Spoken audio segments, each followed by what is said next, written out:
All right, the last thing for us to do here is to scale up our winners, because if I can make money from 100 clicks, then I want 1,000 clicks, or I want 10,000 clicks.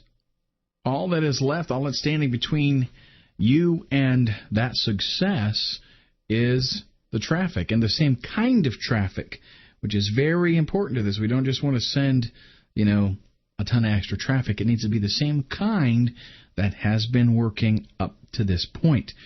So we're going to talk about some ways to scale up. What actually do you do? With the process here, there's going to be constant tweaking.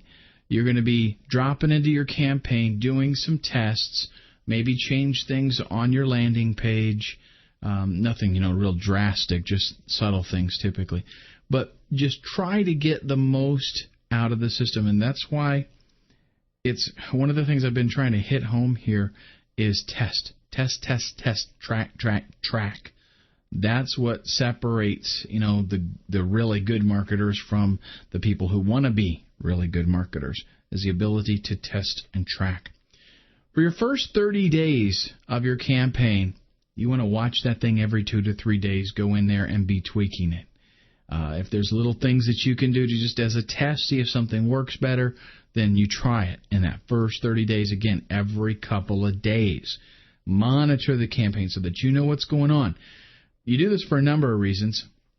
You don't want things to just all of a sudden, maybe when you ran the test initially and you made money and so you decided to keep it, all of a sudden, boom, it was a fluke, and then it just dies. So you want to keep up on that. But you want to also be able to perfect the system, because we've kept, according to the rules in the last video, we have kept some campaigns that are not necessarily profitable yet. So we're going to be tweaking them every couple of days. We're going to go in and try to do something to increase performance, and then let it go for a couple of days and see what happens. So you keep up on it first 30 days. Then the second 30 days, drop in once a week. By the end of the first 30 days, you should have that thing where it's profitable and really performing very well.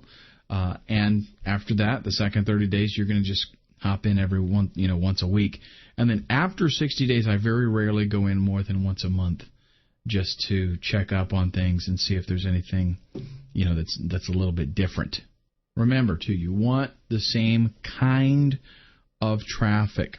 You want traffic that has proven, like, if you were budgeting $500 a day and you were getting a certain amount of clicks, and especially it'd be great if you were actually meeting that budget, because that means one of the key things that you've got standing in your way is just spending more money, that's totally easy to do, especially if you're making money during the whole process. But you want to make sure that that traffic is the same kind of traffic, not, in other words, whatever you're doing that is working, make sure that you continue down that same avenue, right? Don't try things that are just totally out of nowhere, totally different.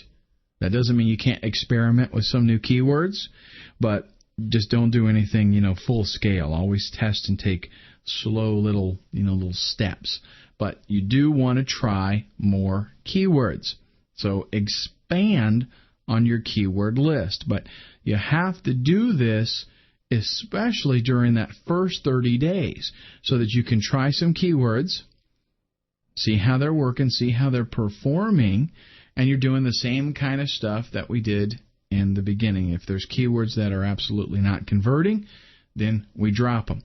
Remember, though, you want to put new keywords, hopefully in ad groups that you've already got, because you've got to have a landing page, remember, for every ad group.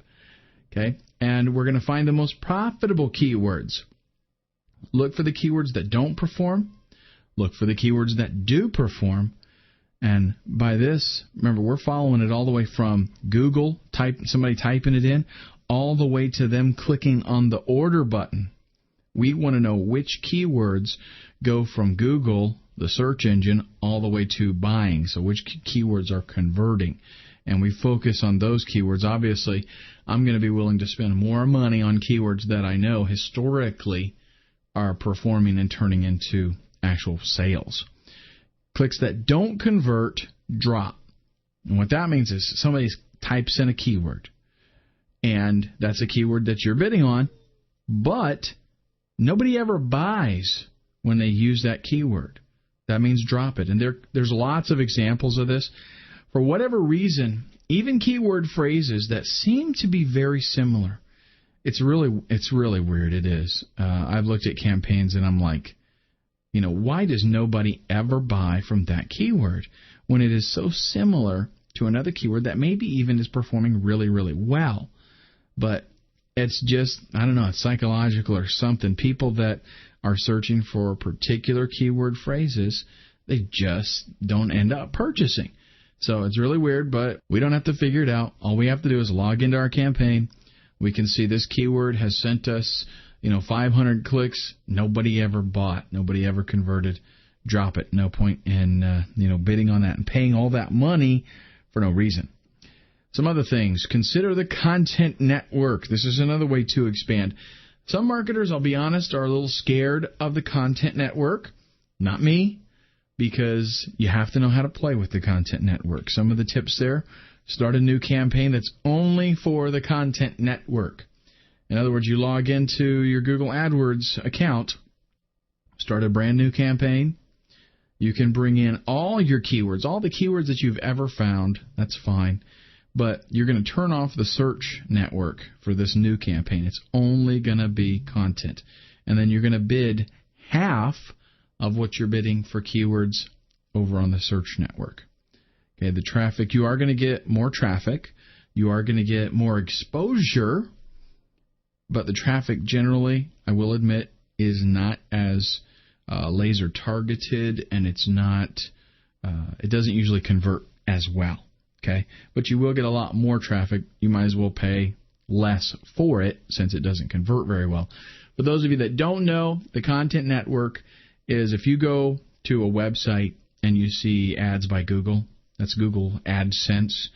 Those are sites that have agreed to show Google ads, and they'll get a little bit of money, very little bit, for displaying that ad and having somebody click on it. So if somebody does click on it, the site makes a little bit of money. You, of course, are paying for the clicks. On the content network, somebody could be just, it might be a site that's related to whatever you're selling.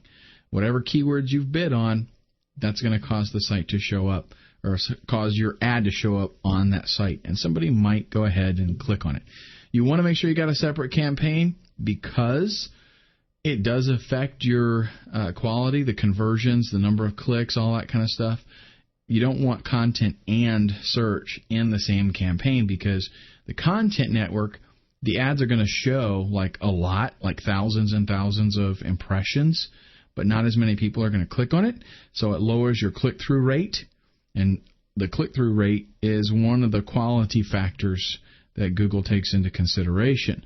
So we don't want that warped click-through rate to be affecting our search network. Okay, so you separate the two. Also related to that is placement targeting. This is, again, AdSense sites, but where the difference is with the content network, you just get free run of all the sites. Okay, anything that Google, wherever they want to put your site, your ad, essentially, especially with the keywords, right? But with placement targeting, it's not keyword targeted. It is site targeted, like even to the very page that you want to be on.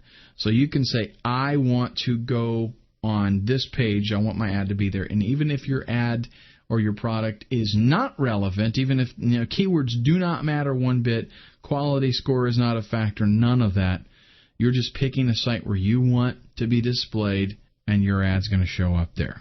You can use this technique to even get on your competition's page. You know why? I've seen this before. I think I mentioned it earlier, but the stupidest thing I've ever seen is people that put AdSense on their own sales page or a squeeze page. Is that not the stupidest thing? Okay, they might even be paying money on Google to get people to come to their landing page, And then on the landing page, they've got AdSense. Hello, I just paid to have somebody come to my site and click on another link and not buy my product. That is ridiculous. Okay, because for AdSense, you do not get near what the people are actually paying. Like on AdSense, you might get like 3 cents for a click, whereas what you actually pay to get the traffic there might be like 30 cents for the click.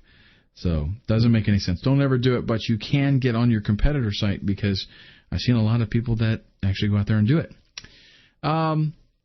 Another thing to scale up, move over to Yahoo and MSN. Just take your exact same everything from Google, copy it over. The only thing you're going to do differently is for the destination. Now, I'm not saying you can actually do like a total copy. They don't have a utility yet that I have found that lets you copy your whole campaign from Google and move it onto Yahoo. But you know what I mean. You take your ads, you take your keywords, all the research that you did, you just move it over to Yahoo, move it over to MSN. Do the same thing there. The only difference is for your destination URL, you are going to set up so that you can track which search engines are giving you the traffic. Remember the identifier thing that we're using? A100 for AdWords. You might do Y100, M100, whatever, so that you can keep track of which search engines are giving you the traffic. A lot of times things are real similar, and generally if it works on Google, it will work on Yahoo and MSN. But that's not a guarantee, and you definitely want to know. For some reason, there are, the people that use Yahoo and MSN are a little bit different than the people that use Google. So it's not necessarily going to work exactly the same. So it is something that you got to watch. But believe me, you get like 3 or 4 good, successful campaigns going, and you've got them all running on Google, Yahoo, and MSN. You're going to be, you'll have enough to do, but you'll more than likely be making some pretty good money. Okay, next, add email marketing into the equation. And what I'm talking about here is put an opt-in box on your site, on the landing page that you created. Put an opt-in box there so that if people, give them something free, you got to offer them some kind of report or an audio file or something. But give them something in exchange for their email address and their name. And then those are people that you already know. I don't have to explain to you the benefits of having your own list. I hope I don't.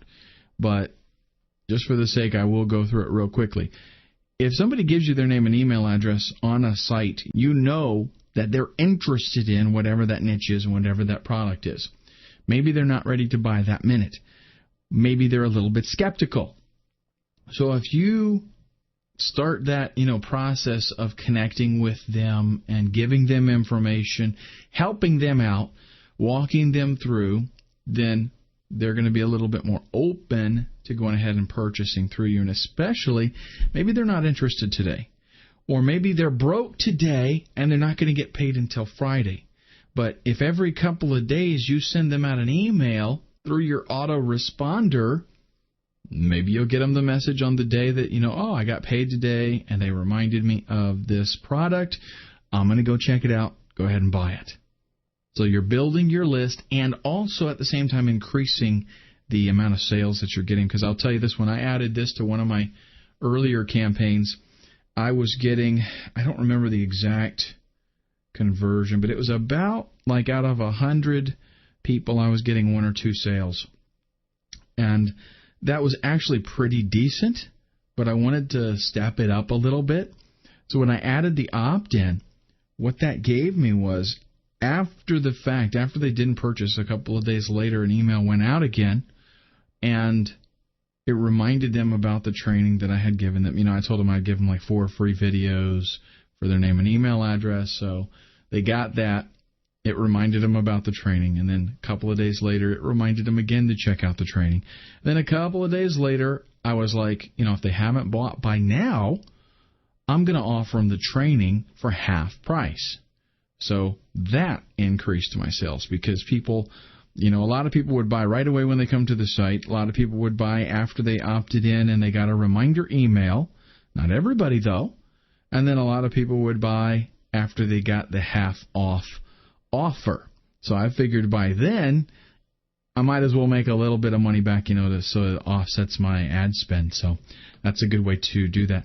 Also consider implementing SEO. It's my recommendation that you actually do this with a totally different page, if not a totally different site.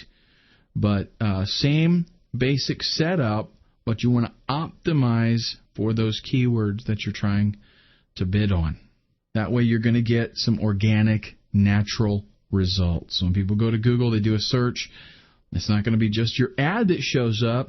It's going to be your an organic listing. And if you do, one of the benefits of using the same site but maybe a different page is that for some reason subconsciously, if people do a search and they see you show up in the ad section and they see you show up first page in the organic, they're like way more likely to click on one of those two because they see you in both places and they just subconsciously consider you an authority. You must really, know what's going on with that particular topic. With this email, though, before I move on with the email marketing, remember, it is always easier to sell again to an existing customer than it is to try to get a new customer. So after the fact, you've got somebody now. If you're building that list, you've got somebody. Even if they did buy from you, you know that they're interested and they're going to be more likely to buy from you again, like when you move on to finding another product that's related to that niche. So you've automatically got a list of people that have proven they like the niche and they have proven that they're willing to purchase from you. So again, easier to sell to them. And that's it for this video. What we're going to talk about next in the last video in this module is things to look for in your AdWords campaign, things to tweak, what to watch for, problems that you might encounter, and how to solve those problems.